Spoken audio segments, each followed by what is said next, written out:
Good morning, students. I am Aruna Sandhu, your social science teacher. Today I am teaching you Class 7 History Chapter 3, The Delhi Sultanates Part 4. The Mongols under Genghis Khan invaded Transiana in northeast Iran in 1219 and the Delhi Sultanate faced their onslaught soon after.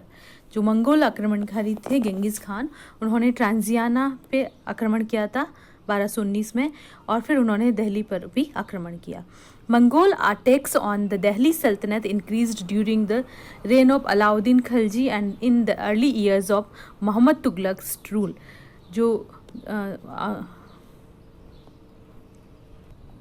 जो Mongol आक्रमण थे वो मोहम्मद तुगलक और अलाउद्दीन खिलजी के time में बहुत ज़्यादा बढ़ गए थे.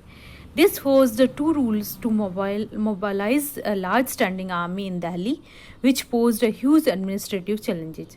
तो इन आक्रमणों का सामना करने के लिए इन दोनों शासकों को एक बहुत बड़ी आर्मी दिल्ली में रखनी पड़ी. ये चैलेंज उनके सामने आया. Let us see how the two sultans dealt with this. चलिए हम देखते हैं कि कैसे उन लोगों ने इसको सामना किया था. ये मोहम्मद तुगलक और अलाउद्दीन खिलजी के बारे में कंपैरिजन बताया गया है. Delhi was attacked twice in 1299 to 1300 and 1302 to 1303. Delhi पे 2 बार अटैक हुआ था, 1299 से 1300 और 1302 से 1303 में. As a defensive measure Alauddin Khilji raised a large standing army, और उसका डिफेंस करने के लिए अलाउद्दीन खिलजी ने एक बहुत बड़ी आर्मी जो है वो वहाँ पे खड़ी की. Muhammad Tughlaq, the Sultanate was attacked in the early years of the Muhammad Tughlaq's reign. The Mongol army was defeated. Mohammad Tughlaq के टाइम पे भी आक्रमण हुए थे और जो मंगोल आर्मी थी उसको हराया गया था.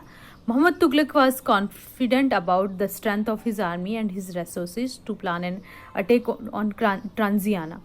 मोहम्मद तुगलक अपनी आर्मी के लिए कॉन्फिडेंट था और उसने ट्रांजियाना पे अटैक करने का प्लान बनाया था. He therefore raised a large standing army. इसलिए उसने एक बहुत बड़ी आर्मी भी खड़ी की थी.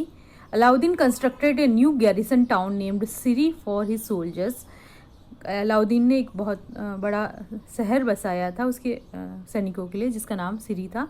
रेदर देन कंस्ट्रक्टिंग ए न्यू गैरिसन टाउन, जहाँ अलाउद्दीन ने एक शहर बसाया था सैनिकों के लिए, वहाँ पे मोहम्मद तुगलक ने शहर बसाने की जगह क्या किया, the oldest of the 4 cities of Delhi. Delhi के जो पुराने 4 शहर थे उसमें सबसे जो पुराना था दिल्ली एकवाना, was emptied of its resident, उसको खाली करवाया और जो सोल्जर्स थे उनको वहाँ पे दिल्ली एकवाना में बसाया गया.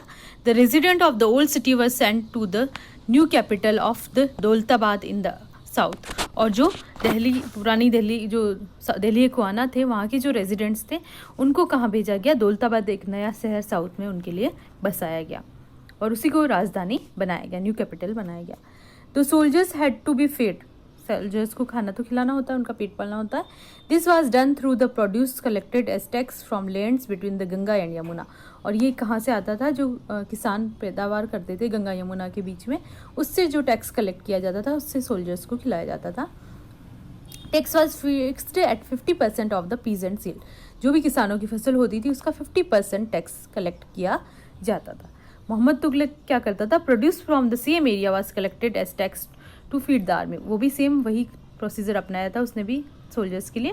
But to meet the expense of maintaining such a large number of soldiers the sultan levied additional tax. पर उसने बड़ी सारी आर्मी जो थी उसको लिए टैक्स जो है वो बढ़ा दिए. This coincided with famine in the area, और उसी समय संयोग से अकाल भी उस एरिया में पड़ गया जिससे लोगों की मुश्किलें जो है वो बढ़ गई, क्योंकि टैक्स भी बढ़ गया और एक तरफ अकाल हो गया तो लोग कैसे टैक्स एडिशनल टैक्स कैसे पे करें, इसलिए लोग उनसे नाराज हो गए. The soldiers had to be paid, soldiers को तो पेड करना ही होता है. Alauddin choose to pay his soldiers salaries in cash rather than iqtas. उन्होंने अपने सोल्जर्स को जो सैलरी थी वो कैश में देना शुरू कर दिया इकताज की बजाय. The soldier would buy their supplies from merchants in Delhi and it was thus feared that merchants would raise their prices.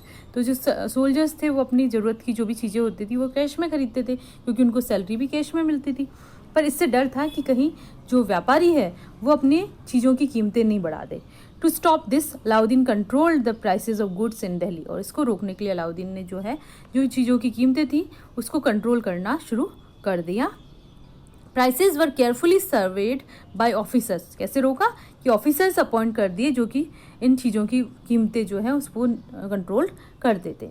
And merchants who did not sell at the prescribed rates were punished, और जो व्यापारी prescribed जो rates थी उस पर नहीं sell out करते थे उनको पनिश्ड किया जाता था, उनको दंड दिया जाता था।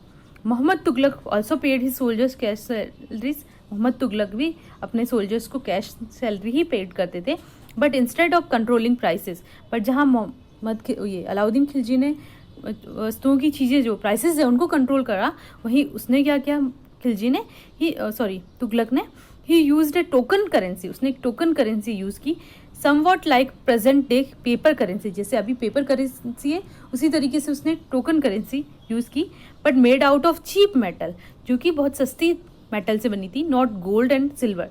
उस टाइम या तो गोल्ड की करेंसी होती थी या सिल्वर की, पर उसने इन दोनों मेटल को यूज़ नहीं करके सस्ती जो मेटल है उसको यूज़ किया करेंसी के रूप में।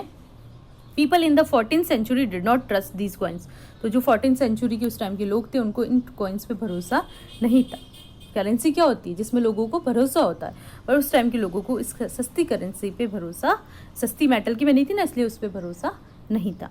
दे वर वेरी स्मार्ट, वो लोग बहुत होशियार थे।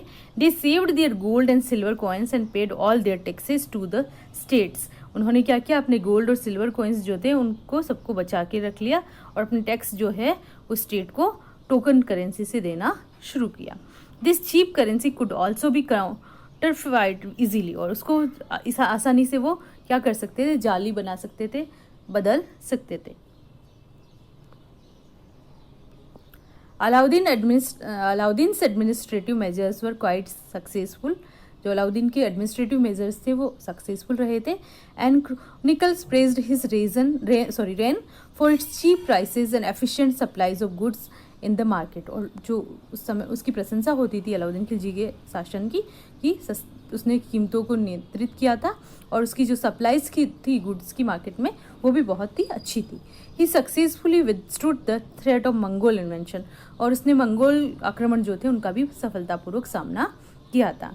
Mohammad Tughlaq administrative measures were a failure, वहीं जहां अलाउद्दीन खिलजी के एडमिनिस्ट्रेटिव मेजर्स की तारीफ की जाती थी वहीं मोहम्मद तुगलक का एडमिनिस्ट्रेटिव मेजर्स जो है वो फेलियर माना जाता है। His campaign into Kashmir was a disaster, उसका जो कश्मीर के लिए कैंपेन हुआ था उसको बहुत बड़ी असफलता माना जाता है।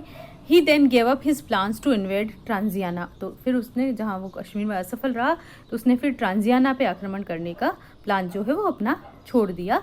And disbanded his large army, और उसकी जो बड़ी आर्मी थी उसको भी उसने हटा दिया।